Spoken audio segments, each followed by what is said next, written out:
हमारी सही जानकारी है, इतिहास के पन्नों के ऊपर जो सही चीजें लिखी हुई है वो जो है वो हमारे जन जन तक पहुंचनी चाहिए। धरा के स्वप्न को साकार अब यूं कौन करता है, तिमिर की राह में दीपक सरीखा कौन जलता है, यही मेवाड़ के डॉक्टर लक्ष्यराज ही मिसाल है, वरना सलीके से परंपराओं को जीवित कौन रखता है। कुल के दीपक हैं जिसने वास्तव में दुनिया का इतिहास बनाया। खुशी इस बात की हो रही है कि एक मेवाड़ का लाल जो है इस देश में नहीं पूरी दुनिया के अंदर जो है वो अपना डंका बुला रहा है। ये हमारे लिए मेवाड़ का जो गौरव है वो न हमारे मन में कम हो सकता है, न दुनिया के मन में कम हो सकता है। जो है वो हाथी को लड़ाया जाता था, लोगों को लड़ाने में शौक होता था, ये जो है वो पूरी तरीके से जो है वो गलत केवल बात है, क्योंकि वक्त आता है और वक्त जाता है। वक्त को संभाल कर रखिए, वक्त बेवक्त काम आता है। कि जब मैं महाराणा प्रताप के हाथी को नहीं झुका सकता तो महाराणा प्रताप को कैसे झुका सकता हूँ। वटे जाने कई करांगा, बोल वांगा, रवा 2 घंटे और चलना। क्योंकि सबसे ज्यादा रोजगार देने की कैपेसिटी अगर किसी में है तो टूरिस्ट को है।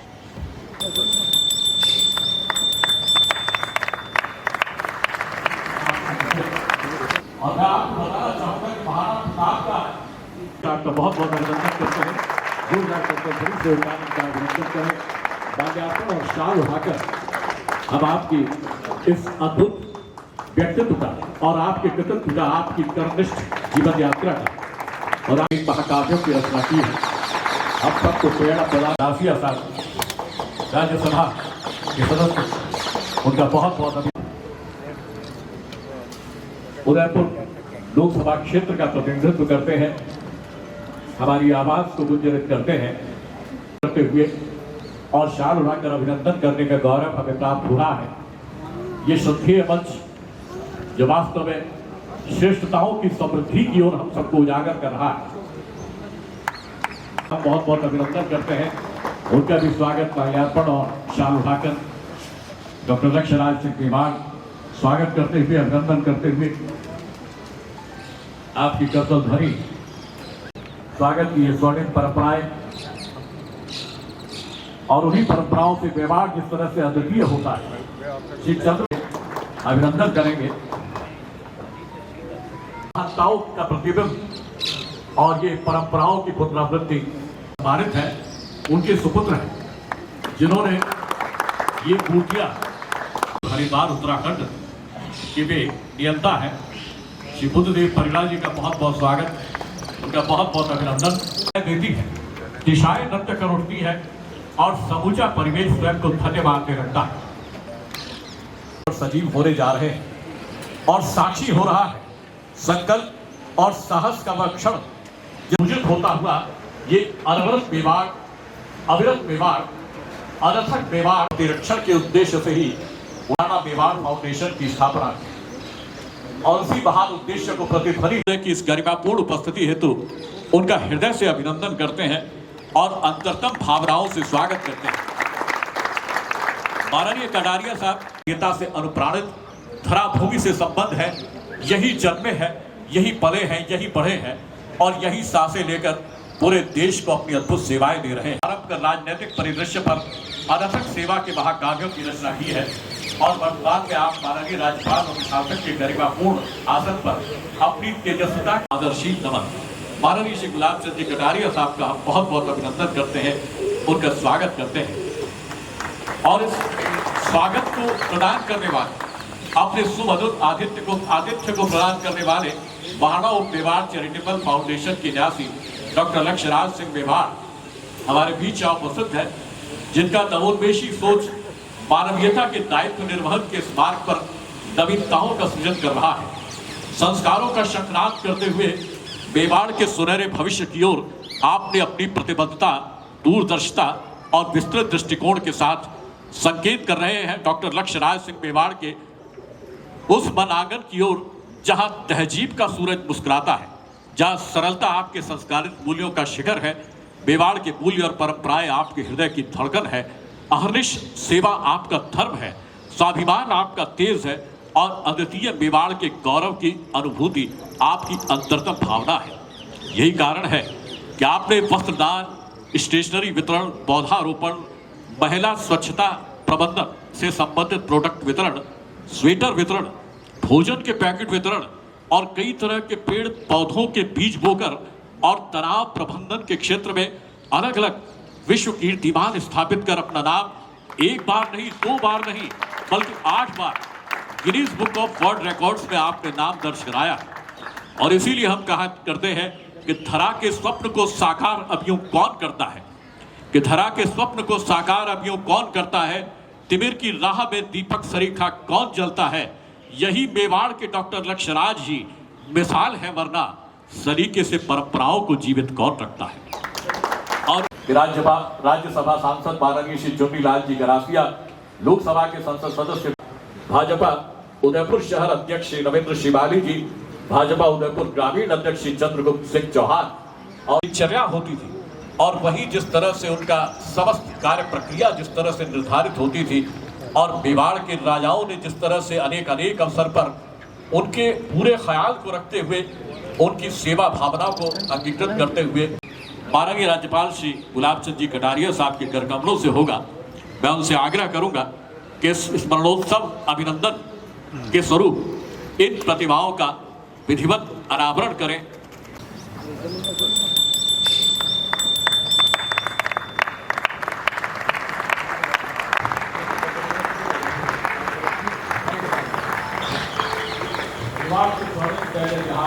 और वर्तमान में महाराणा मेवाड़ चैरिटेबल फाउंडेशन उदयपुर के न्यासी महाराज कुमार साहिब श्री लक्ष्यराज सिंह मेवाड़ के निर्देशन में 2014 चेतन का बलिदान अविस्मरणीय है, ऐतिहासिक है। लेकिन उनके 2 प्रमुख हाथी थे जीता और आक्रमक एवं गजपारों महाराज जवान सिंह के पास गढ़वादल, महाराज सलमान सिंह के पास और मैं आपको बताना चाहूंगा कि महाराज जब वो मुगल सेना में राम प्रसाद हाथी को ले जाया गया और अकबर ने उनका नाम पीर प्रसाद रखा, लेकिन देखिए किस तरह से वो हाथी भी मेवाड़ की मातृभूमि के प्रति अपने कर्तव्य को समझता है। बात कही थी, उस बात को सुनिएगा। तब उसने कहा था कि जब मैं महाराणा प्रताप के हाथी को नहीं झुका सकता तो महाराणा प्रताप को कैसे झुका सकता हूं। मेवाड़ में यही एक अद्भुत योगदान है। इस योगदान को कहाँ किस तरह से हम शब्दों में व्यक्त करें, ये बड़ा ही असंभव है। तो चलिए इस अवसर पर माननीय मुख्य अतिथि महोदय श्री गुलाब चंद जी कटारिया साहब हमारे बीच यहाँ पधारे हैं। मित्रों, समय स्वयं स्वाति नक्षत्र की बूंद बनकर सीप की चिरस्थायी तपस्या को फल देने के लिए इस आंगन में उतर आया है। कौन वंचित होना चाहेगा इससे। शौर्य की शंखनाद और जीवंतता की कहा है वह प्रभावशाली स्वर, जैसे घटाटोप में कोई अचानक दिए को रोशन कर दे, हमारी भावनाओं और संवेदनाओं को कर्म निष्ठा की ऊर्जा प्रदान कर दे, या पर्वतों को चीर कर बहता हुआ प्रपात किसी प्रवहमान सरिता की तरह सरपट दौड़ा चला आए। समय स्वयं अंतस में आदर्शों और मूल्यों के अक्स उतारने लगे, दिशाएं दीप्यमान हो उठे और एक ऐसे संदेश को हमारे हृदय में प्रतिस्थापित कर रहे हैं। माननीय श्री गुलाब चंद जी कटारिया साहब का इन्हीं शब्दों में अभिनंदन करते हुए आइए उनको सुने जिनको समय ने स्वर दिया है। मीठा जो है वो नमकीन के बाद ही ग्रहण किया जाता है, तो इस वजह से मैं बीच में जो है आकर उपस्थित हो गया हूँ। आदेश के ऊपर वैसे मेरे को आज यहाँ पर उपस्थिति दर्ज करवानी नहीं थी, मेरा कार्य सिर्फ सबका धन्यवाद ज्ञापित करने का था, जो मैं आज पहले ही जो है प्रथम में सब लोगों का जो है वो धन्यवाद मैं ज्ञापित कर देता हूँ। सबसे पहले तो मैं माननीय श्री राज्यपाल महोदय का हृदय से, अपनी दिलों की अंतिम गहराई से जो है वो मैं बहुत बहुत धन्यवाद ज्ञापित करना चाहता हूँ। और आपने आज समय निकाला इतिहास के लिए, कृति के लिए। और हम देखिए साहब आज इतने बड़े पद के ऊपर बैठे, पर मेरे को आज आपको यहाँ पर देख खुशी इस बात की हो रही है कि एक मेवाड़ का लाल जो है इस देश में नहीं पूरी दुनिया के अंदर जो है वो अपना डंका बुला रहा है। ये हमारे लिए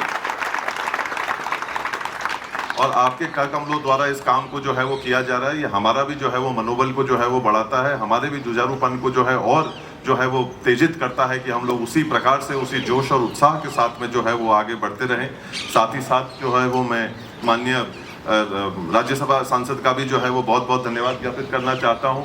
हमारे सांसद महोदय का भी बहुत बहुत धन्यवाद ज्ञापित करना चाहता हूँ। परम आदरणीय जैन साहब का भी जो है वो बहुत बहुत धन्यवाद ज्ञापित करना चाहता हूँ। मीणा साहब का भी जो है वो बहुत बहुत धन्यवाद ज्ञापित करना चाहता हूँ।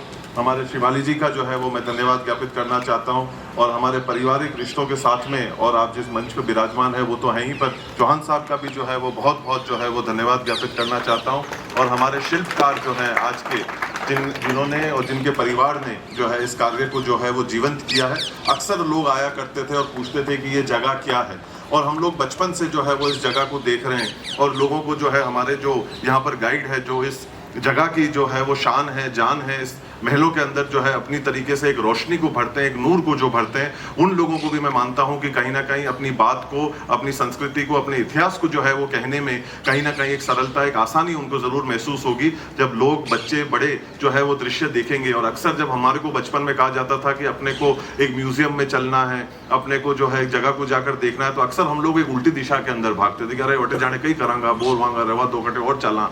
तो अब मैं उम्मीद करता हूं कि आने वाले समय के अंदर, इस 21वीं पीढ़ी के अंदर, हमारे आने वाली जो भावी पीढ़ी है वो म्यूजियम्स आने से जो है वो कतराएगी नहीं। उनको यहाँ पर एक अलग तरीके का जो है वो रोमांच मिलेगा, उनको एक अलग तरीके की चीजें जो है वो देखने को मिलेंगी, जिससे कि वो कहीं ना कहीं उस सोच के साथ में, उस इतिहास के साथ में, उस संस्कृति के साथ में जो है दिल से जुड़ सके, जहां उनको कहीं ना कहीं आनंद आए। उनको ये नहीं लगे कि कहाँ हमारे माता पिता हमारे को लेकर चले गए, कि जहाँ हमारे को मजा नहीं आ रहा है। जब वो यहाँ आएंगे और देखेंगे, और जो अफवाहें फैलाई गई, एक काफी सारी अफवाहें जो है वो ये फैलाई गई इस जगह को लेकर कि जो है वो हाथी को लड़ाया जाता था, लोगों को लड़ाने में शौक होता था। ये जो है वो पूरी तरीके से जो है वो गलत अफवाहें हैं। आज की तारीख में क्या एक इंसान वर्जिश नहीं करता है क्या? आज हम लोग जो है वो योग कितने सालों का जो है वो इंसान के लिए जो है वो बना हुआ है। योग इंसान जो है हजारों सालों से जो है वो करता हुआ आया है। सांस को लेकर जो है वो हम लोग इतने समय से जो है वो करते आए हैं। इंसानों का खेल कुश्ती जो है हमारे को पता है कि हजारों साल जो है वो पुराना खेल है। जब इंसान इस चीज को करता है, या ओलंपिक में हम इन चीजों के अंदर कहीं ना कहीं मेडल जीतते हैं तो हमारे को अच्छा लगता है। पर जब वही चीज अगर जो है वो एक जानवर को अगर उसकी वर्जिश कराई जाती है तो हमारे को वो लड़ाई झगड़ा लगने लग जाता है।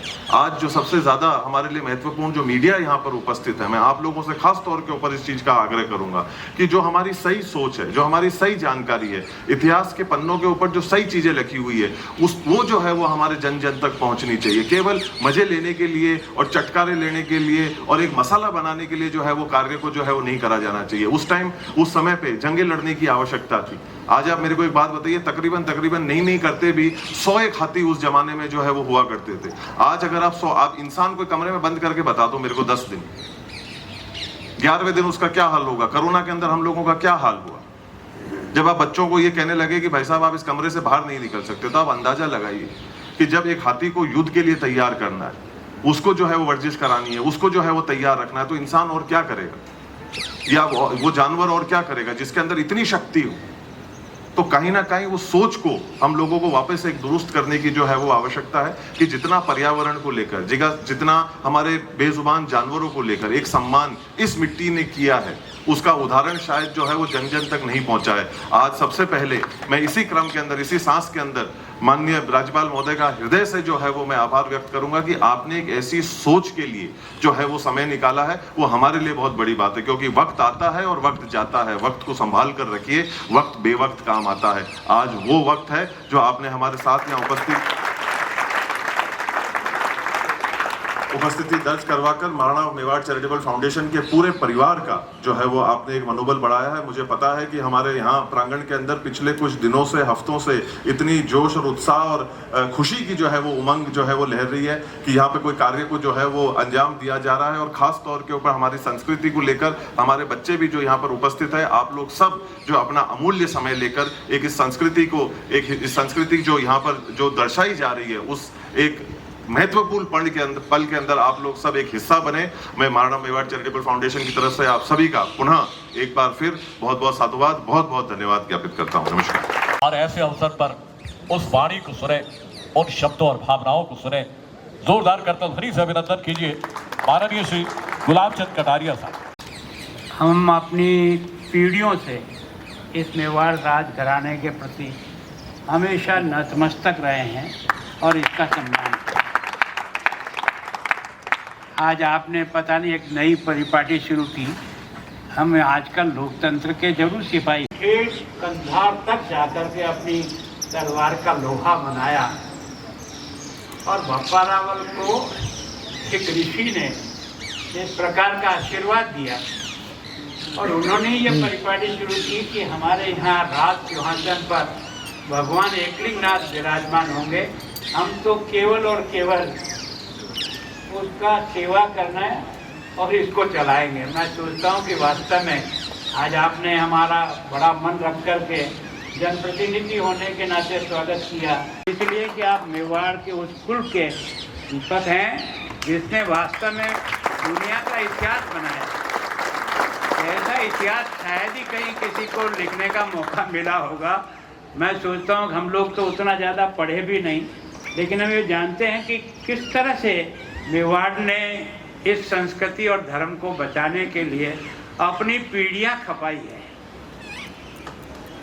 मैं सोचता हूँ कि राणा सांगा का वो युद्ध दुनिया आज भी याद करती है, पर हमारा दुर्भाग्य ये रहा कि हमको उस पाठ्य पुस्तक में से ये सारी चीज़ें चली जाने के कारण से हम अपने अतीत को ठीक तरह से समझ नहीं पाए कि वास्तव में ये जो कुल है ये एक तरह से किस प्रकार से धर्म और संस्कृति की रक्षा के लिए अपना सब कुछ देने वाला कुल बना। महाराणा भगत सिंह जी के साथ कुछ समय हमको भी रहने का मौका मिला।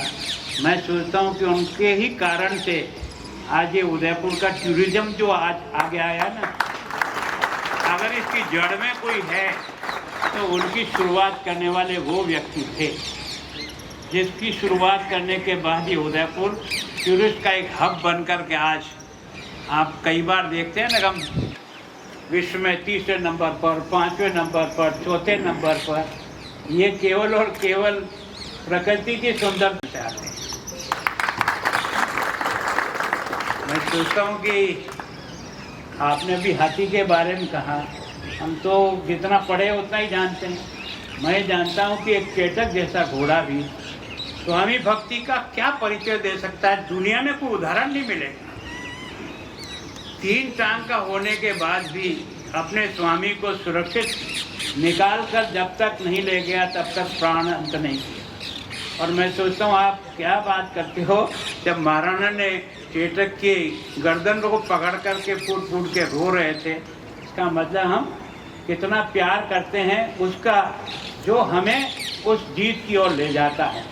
तो वास्तव में हमारा इतिहास तो बहुत ही देदीप्यमान है। मैं सोचता हूँ कि अब आप सोचो एक पन्ना धाय जैसी एक साधारण सी महिला ने कहाँ से प्रभु स्प्रिंग जी ने दिमाग लगाया होगा, कहाँ से उसकी बुद्धि में आया होगा, कोई आप और हम भी विचार नहीं कर सकते कि जैसे बनवीर के सामने जब यह आ गया कि इस सिंहासन को हमेशा के लिए खत्म कर दूं, तब उसने एक तरह से उदय सिंह जी को समाप्त करने के लिए जिस प्रकार से महलों से निकला था, और एक कैसी माँ है जिसने अपने चंदन को उनकी जगह सुला करके उसके 2 टुकड़े होते हुए देखे।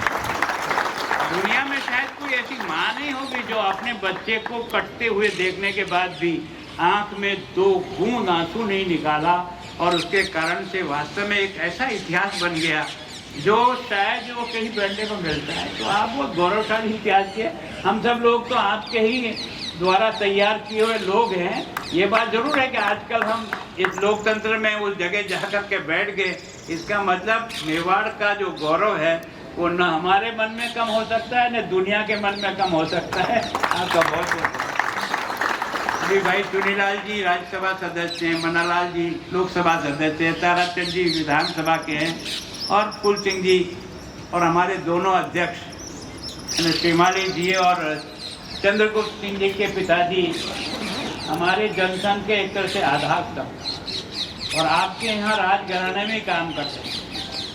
जब पार्टी ने इनको आदेश दिया कि आपको चुनाव लड़ना है तो हजूर के पास गए।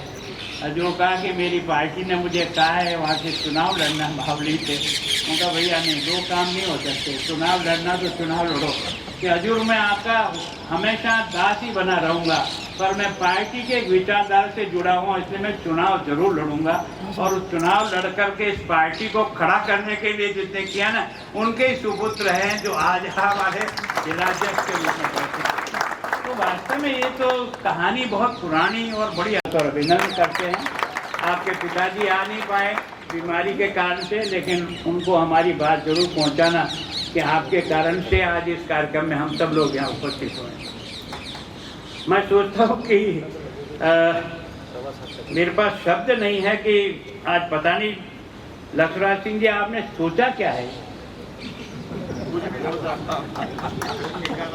अच्छा, मुझे भी इतना कुछ पता नहीं था। आपने यूँ समय तय कराया कि आज कुछ ऐसा करना है, हमने कहा जरूर करना है। अब हमें पता नहीं कि यहाँ क्या होने वाला है। तो आज में आपने तो एक तरह से हम सब लोगों को इतना दबाव में ले लिया है कि हम आपके का कैसे निभाएंगे कुछ कह नहीं सकते। पर निश्चित रूप से उदयपुर को जो ऊंचाई मिली है वो हमारे इतिहास ने भी दी है, हमारी प्राकृतिक सुंदरता ने भी दी। अगर ये उदयपुर में दोनों झील नहीं होती और ये फतेह सागर नहीं होता तो क्या आज उदयपुर दुनिया का टूरिस्ट सेंटर बन सकता है? मैं सोचता हूँ किस विचार से उस समय काम किया। मैंने जब पढ़ा ना ये सारा जो देवास 3rd और 2nd 4th और ये महाराणा साहब के ज़माने में कोई एक सर्वे हुआ था। उस सर्वे में ये जो हिंद महासागर में जाने वाला जो पानी है इसको कैसे इधर लाया जाए, ये उस समय की एक योजना पड़ी हुई थी जिसको सुखाड़िया जी ने उठाया। कारण क्या है कि हमारा जो पई का घाटा है उसका पूर्व दिशा का जो पानी है वो तो सीधा का सीधा बहता हुआ बंगाल की खाड़ी में जाता है और पई के घाटे कर दिया जाए तो हमेशा हमेशा मेवाड़ जो है पानी की दृष्टि से स्तर रहेगा। उठाया उसको सुखाड़िया जी ने और उन्होंने प्रारंभ भी किया। पर हम लोगों का राजनीतिक भविष्य 5 साल का ही होता है, कोई गारंटी तो है नहीं। तो वैसे ही जब वो राजनीतिक दृष्टि से एक राष्ट्रपति के चुनाव को लेकर विवाद में आ गए तो उसके बाद उनका राजनीतिक पराभव हो और पराभव होने के कारण से उनकी एक अच्छी योजना को भी एक तरह से उस समय के जो बाकी उनके सहयोगी साथी थे उन्होंने दफ्तर दाखिल कर। उन्होंने ये योजना 68 में शुरू की थी और 72 तक उन्होंने जब तक वो मुख्यमंत्री के रूप में थे 71 तब तक उसको किया। उसके बाद वो फाइल दब गई। हमने उस फाइल को उठाने का बार बार प्रयास किया पर विभाग के इंजीनियर बड़े बड़े विद्वान रोज एक तर्क विधानसभा में देते थे कि ये BC रेशियो नहीं बैठता, इसके कारण से उसको बनाना संभव नहीं। जो नहीं बनाना उसको 17 बहाने हैं। लेकिन हम लोगों ने प्रयत्न किया कि नहीं, हमारी झीलों की सुंदरता बनी रहेगी तब जब इसमें पानी रहेगा। अभी 3rd और 4th का काम शुरू हो गया, उससे 1000 MCF पानी और आएगा और भगवान की कृपा से आने वाले 50 वर्षों में यहाँ कोई पानी का अभाव नहीं होगा। आप इस शहर को देखो या ठेठ गोवर्धन सागर से शुरू करो और ठेठ फतेह सागर से लेकर बड़ी तक चले जाओ। ऐसा पानी का कहाँ किस तरह से संरक्षण होता है, एक के बाद एक मदार से निकलेगा फतेह सागर में आ जाएगा या ऐड में होकर के उदय सागर में चला जाएगा। उदय सागर का निकलेगा, बाद में सरकार ने वल्लभ नगर बना दिया, वल्लभ नगर से ओवरफ्लो होगा वो बड़गांव में चला जाएगा, बड़गांव में होगा तो वो नीचे चित्तौड़ के पास जो गोजुंडा बांध है उसमें जाएगा और उसके बाद जो पानी जाएगा वो सीधा का सीधा बिसलपुर में जाएगा। इसके कारण से सारा क्षेत्र कोई जे समझ। आखिर इसका मतलब हमारे पास कला तो थी, ऐसा नहीं कि हमारे पास कला नहीं। मतलब जे समझ जैसी एक छोटी सी पाल बांधने से एशिया की सबसे बड़ी कृत्रिम झील के रूप में आकर खड़ी हो गई। तो कोई तो कमाल है। राजसमंद बना, कैसे बना? तो ऐसा नहीं है कि हम आपके परिवार का एहसान नहीं मानते हैं, पर निश्चित रूप से इसको और कैसे बढ़ाए अपन कि ताकि यहाँ का रोजगार जो है ना और अधिक लोगों को मिले। क्योंकि सबसे ज़्यादा रोजगार देने की कैपेसिटी अगर किसी में है तो टूरिस्ट को है। अगर ये व्यवसाय चलता है तो दाढ़ी बनाने वाले का भी रेजर भी चलता है, जूते पॉलिश करने वाले को भी धंधा मिलता है, प्रेस करने वालों को भी धंधा मिलता है, पान वाले को भी धंधा मिलता है, होटल वाले को भी धंधा मिलता है। हर आदमी को रोजगार, एक आदमी 5 आदमी को काम दे जाता है, वो है टूरिस्ट। कौन सा घर ऐसा होगा जिसमें हाथी का चिन्ह नहीं होगा? मतलब हम गणेश जी का अवतार के रूप में वो हाथी को मान करके सबसे पूज्य अगर कोई सब मिल करके आपका स्वागत और आपके परिवार का स्वागत करें, क्योंकि मेवाड़ हमेशा एक तरह से देश और दुनिया में जो जिस प्रकार की ख्याति प्राप्त की है इस कार्यक्रम को इस रूप में बढ़ाया। पर ये उपस्थित होकर के नहीं, मेवाड़ की मान मर्यादा और अनुशासन के जी करके कुछ करने का भी मन में निश्चय करेंगे, तब जाकर के हम वास्तव में इस पुल के प्रति अपनी एक तरह से सम्मान जाहिर कर सकेंगे। मैं आपका, पूरे परिवार का और प्रारंभ से लेकर आज तक जितने लोग हुए हैं उन सबको बहुत नमन करता हूं। आप सबको धन्यवाद। और रणवीर महाराणा प्रताप विश्व भर के स्वतंत्रता सेनानियों में अग्रगण्य हैं। भारतीय स्वतंत्रता संग्राम के पैदल सिपाही तक ने उनके प्रण विजयी संकल्प से तक ने भी अपने बलिदान से जो गौरव का इतिहास लिखा, ऐसा दूसरा उदाहरण विश्व भर के इतिहास में कहीं नहीं है। हकीम खां सूर्य की कौमी एकता और वतन परस्ती अलौकिक है। पन्ना भाई ने अपने बलिदान से महाकाल तक को रुला दिया और हाड़ी रानी की आचमन मेवाड़ के माथे का चंदन है और गिरधर दीवानी मीरा की कृष्ण भक्ति।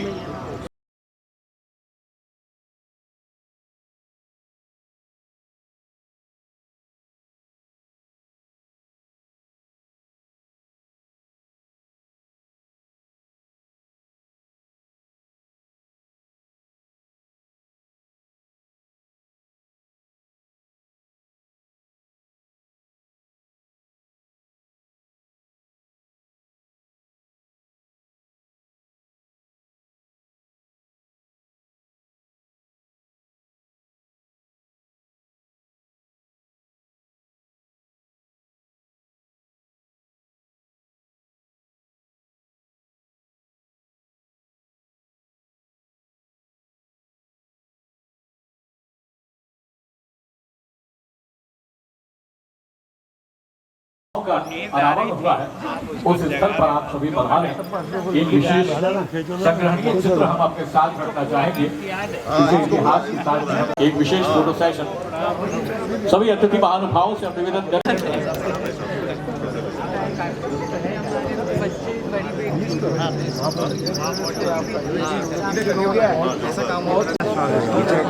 जबकि हम वास्तव में प्रारंभ से, आज से नहीं, मेवाड़ इस राजघराने के प्रति बप्परावल से लेकर अब तक जितने राजवंश के लोग हुए हैं उन्हें देश और धर्म के लिए ही जीकर यह इतिहास बनाया। पर पता नहीं लक्षराज जी की योजना क्या थी कि आज उन्होंने इस कार्यक्रम के माध्यम से हमें यहाँ बुलाकर के हम सब जनप्रतिनिधियों का सम्मान किया, उसके लिए तो हम बहुत आभारी हैं। पर मैं विशेष रूप से, क्योंकि आज की दृष्टि से उदयपुर एक टूरिस्ट का बहुत अच्छा सेंटर बनता जा रहा है, उसमें ये राजमहल और इसका जो म्यूजियम है और इसके जो जगह है वो भी एक सामान्य जनता के लिए एक आकर्षण का केंद्र है। मैं सोचता हूँ इस टूरिज्म को बढ़ाने के भगत सिंह जी ने जो पहला प्रयास किया, उसकी बदौलत आज उदयपुर में एक तरह से टूरिस्ट डेस्टिनेशन बना है। हम लोगों ने भी जो भी थोड़ा बहुत कर सकते थे वो प्रयत्न किया, लेकिन दिया हुआ तो सब प्रकृति ने और उन्होंने दिया है। मेवाड़ को जिस जगह उन्होंने स्थापित किया, जिस जगह ये राजधानी बनाई, जिस प्रकार से झीलों की रचना की, उस जमाने में भी जिस आर्किटेक्ट के आधार पे किया है। आपने देखा राजसमंद की पाल के नीचे कितना भी आप खोदो पानी की एक बूंद नहीं आती। जयसमंद की इतनी छोटी सी पाल है, कितना बड़ा पानी का संग्रह कर रहा है। और यहाँ की जो ज़िले हैं ये वास्तव में उदयपुर की सुंदरता को भी बढ़ाती है और हमें ये बताती है कि अगर कुछ काम करो तो भविष्य की पीढ़ी के लिए करो, ताकि वो इस बात को याद रखे कुछ क्या। तो वास्तव में आज इस कार्यक्रम के माध्यम से हाथियों के, जिसके कारण से गजराज को हम सब लोग अपने घर में रखते हैं, अपने घर में भी कोई लगाते हैं, क्योंकि अपन इसको गणेश जी का ही एक अवतार मान करके इसको बहुत ही सुखनी मानते हैं। तो मैं सोचता हूँ कि उन्होंने इस व्यवस्था को किया, उनका बहुत बहुत धन्यवाद। तो आपने काफ़ी सारे प्रसंग बताए और कहा कि इनको इतिहास की किताबों में जगह नहीं मिली, हम पढ़ नहीं पाए। कारण क्या है कि हमारे देश का ये सोच रहा, महापुरुष किसी भी धर्म का अच्छी बात हमें किसी भी धर्म में मिले, उनको हमें अपनी सिलेबस में जोड़ना चाहिए, उसको संकुचित दायरे से नहीं देखना चाहिए। अगर कोई ईसा मसीह की किसी घटना से भी कोई व्यक्ति को प्रेरणा मिलती है तो जोड़ो न, किसी दिक्कत है। लेकिन हमने जो धर्मनिरपेक्ष के नाम पर अपने अतीत से जो हमने काटने का प्रयास किया, उसके परिणाम से देश ने बहुत तरक्की की है, लेकिन व्यक्ति के जीवन में जिस प्रकार का समर्पण चाहिए, जिस प्रकार का एक तरह से उत्साह चाहिए देश के बारे में, उसमें कमी आई। उसका कारण हमारा पाठ्य पुस्तक भी है। कभी मैं बच्चा था तब हरिश्चंद्र की कहानी पढ़ते थे, और मैं सोचता हूँ हरिश्चंद्र ने जिस प्रकार का उदाहरण दिया कि वो किस जगह नौकरी कर रहा है और वहाँ भी अपने बच्चों का कफन तक के लिए भी जो ड्यूटी उसकी लगाई है उसकी वो पालना कर रहा है। इसका मतलब समझिए हमारे देश का कैरेक्टर कितना ऊंचा था। तो मैं सोचता हूँ अगर हमारे बच्चों को संस्कार और कैरेक्टर बनाना है तो हमें अतीत की अच्छी घटनाओं से जोड़ना चाहिए। इसमें अपने आप को सांप्रदायिक और नई सांप्रदायिक की भूख से अलग हटाना चाहिए। चाहे किसी में भी अच्छे गुण, अगर कोई मुस्लिम समाज में भी कोई अच्छी चीज़ है, सीखने लायक है तो करना चाहिए, क्या दिक्कत है। सिख समाज में भी लगता है कि संगत और पंगत, मैं सोचता हूँ कोई सोच सकता है क्या, है ना। बड़ा से बड़ा व्यक्ति भी उसी पंगत में बैठता है और छोटा से छोटा भी वही बैठता है और उसी तरह से सेवा करते हैं। तो कुछ चीज़ें जहाँ से अच्छी मिल सके लेना चाहिए। यदि आपने कहा उदयपुर में चौराहे पर भी ऐसी प्रतिमा लगाया गया जो शिक्षा देखो हम सोच रहे हैं, वैसे तो हमने सोचा था हम इसमें मार्बल की लगाएं, पर मार्बल की क्या है 3 फीट से ऊपर की अगर कोई बनाते हैं तो कॉस्ट बहुत एकदम बढ़ती है, तो शायद उतना हमसे एडजस्ट होगा कि नहीं होगा तो देखेंगे हम अपने बजट के आधार पर। लेकिन निश्चित रूप से इस प्रकार के जो एक तरह से हमारे इतिहास को, जैसे अपने चेटक सर्कल पे लगा है, मिराज के सहयोग से लगा है, लोग देखते हैं यानी घोड़े का काय को लगा रखा है, अरे ये घोड़ा नहीं ये चेटक है। इसने किस प्रकार से अपने स्वामी के लिए अंतिम प्राण भी जिसके लिए त्यागे हैं वो आदर्श है, वो जानवर नहीं है, वो देश और समाज के लिए खपने वाला और स्वामी की रक्षा करने वाला एक उदाहरण है, उसको हमने स्थापित किया। जी सर।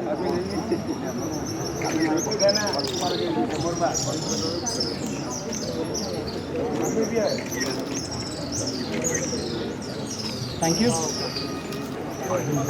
ये हाथी आगढ़ करके ये जगह थी राजमहल उदयपुर स्थित के अंदर, जिसके सारे पर्यटन और सैलानी जिन जगहों को जो देखने के लिए आते हैं तो उन लोगों को इस जगह के बारे में बेहतर तरीके से पता पड़ सके। एक खाली दीवार रहे और लोग आकर देखें वहाँ पर, तो उनको समझ में कम आता था। और जो गाइड है हमारे जो पर्यटकों के साथ में रहते हैं उनको भी उस जगह की संस्कृति और इतिहास को समझाने में भी जो दिक्कत आती थी, तो उस सिलसिले को लेकर हम लोगों ने यहाँ पर सब लोगों ने मिलकर एक निर्णय लिया कि क्यों ना यहाँ पर हाथी की पूरी विशाल एक प्रतिमा जो है वो लगाई जाए, और वो दृश्य जिसके लिए ये जगह जो है वो के लिए कार्य में काम आती थी उसको जो है वो वर्जिश के कार्य के अंदर उसी प्रकार में उसी रूप के अंदर जो है वो हाथी को दिखाया जाए। तो उसी तरीके से उस चीज़ को आज वापस जो है वो इस 21वीं सदी के अंदर उसको जीवंत किया गया। वर्जिश शब्द आपने इस्तेमाल किया, क्या क्यों कहा जाता है? मनोरंजन के लिए यहाँ पे हाथी झगड़ा करते थे जी, लेकिन सही में क्या होता था, क्या कारण था कि इस तरह से हाथियों का प्रदर्शन? जी ये अक्सर जो है वो झूठ जो है वो पूरे संसार के 100 चक्कर लगा चुका होता है और सच फिर भी जूते ही पहन रहा होता है। तो आज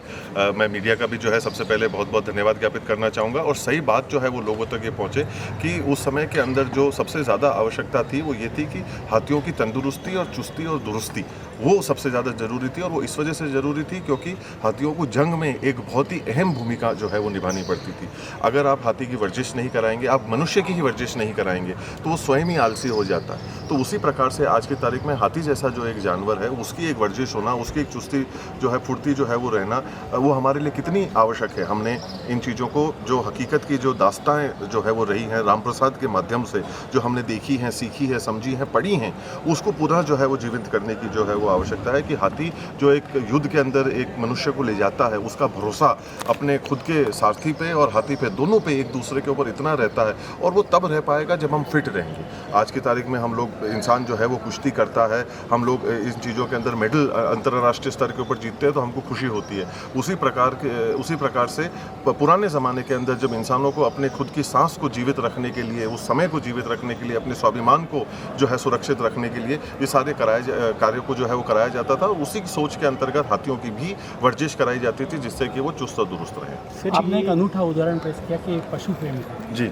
तो उसके बारे में किस तरह से आपको ये आया कि कहाँ से प्रेरणा मिली कि पशु प्रेम? नहीं, देखिए सबसे पहले धन्यवाद आपका इस सवाल के लिए। पशु प्रेम जो है वो हम लोगों को समझना पड़ेगा कि हर भारतीय के जो है वो रग रग में जो है वो बसा हुआ है। समय को लेकर जो है कहीं ना कहीं इन चीज़ों को जो है वो भटका दिया गया, इसको अलग तरीके से जो है वो पेश करा गया। आज आप वीर शिरोमणि महाराणा प्रताप को जो है वो उनका प्रेम चेतक के प्रति, उनका प्रेम जो है वो राम प्रसाद के प्रति आज आप देखिए कितना है। आज भी इस 21वीं सदी के अंदर मनुष्य जो है वो जानवरों को, पशुओं को जो है वो पालने का काम आज भी कर रहा है। तो वो तो हमको जायज़ लग रहा है। तब के पशु जो थे और आज के पशुओं के अंदर और कानूनों के अंदर फ़र्क आ गया, बट प्रेम में तो फ़र्क नहीं आया ना। हमको ये समझना पड़ेगा कि प्रेम प्रदर्शन का नहीं, दर्शन का विषय है। जब हम लोग इन चीज़ों को जो है समझने का प्रयास करेंगे, जब हम अपनी संस्कृति के साथ में जुड़ेंगे, क्योंकि उस समय पे अगर अपनी जान किसी पर निर्भर करती थी तो अपने पशु पर निर्भर करती थी, और वो एक परिवार का सदस्य था, चाहे वो चेतक था, चाहे वो हमारा हाथी राम प्रसाद क्यों ना था, क्योंकि हमारी पूरी तरीके से जो है जंग उनके ऊपर निर्भर करी जाती थी। तो इन चीज़ों की हम लोगों को कदर करना, और पीढ़ियों से जो है ये सिलसिला जो है वो चलता हुआ आया है, और आज हमारी भावी पीढ़ी जो है इस 21वीं सदी के अंदर आने वाली जो पीढ़ी है उसको शिक्षित करने के लिए हमको बहुत सख्त आवश्यकता है। तो उसके अंतरूप भी जो है वो हम लोगों ने इस मॉडल को जो है वो लगाया। उदयपुर एक्सप्रेस न्यूज को सब्सक्राइब करें, लाइक और शेयर करें और हमेशा अपडेट रहे।